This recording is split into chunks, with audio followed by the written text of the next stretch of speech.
দোকান, ওনারা কিচ্ছু দেখতেছে না, আমাকে একা পাইছে, দেন আমার ব্লেম শুরু করছে। আমি বলছি আপনাদের এত আইন করে আসছিল, ওখানে কি নন পার্কিং লেখা আছে?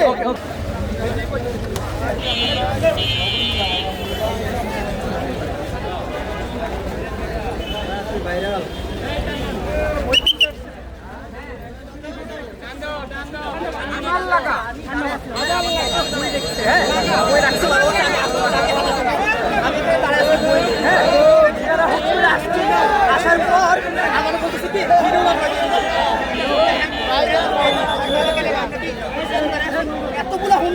এতগুলা দোকান, ওনারা কিচ্ছু দেখতেছে না, আমাকে একা পাইছে, দেন আমার ব্লেম শুরু করছে। আমি বলছি আপনাদের এত আইন করে আসছিল, ওখানে কি নন পার্কিং লেখা আছে? লেখা তো নাই, আমি সাইড করে রাখছি, রাস্তার মাঝখানেও রাখি নাই, শুধুমাত্র সাময়িক কারণের জন্য। কিন্তু ওনারা হোন্ডা এখন সিজ করে নিয়ে যাচ্ছে। এই যে আমরা কাগজ নিয়ে দেখাবো, আমার সে সময় সুযোগ দিচ্ছে না। কাগজ আছে আমরা দেখাবো, ওনারা কি বলেন? আমরা তো লিগাল, এখন কিছু বলে নাই।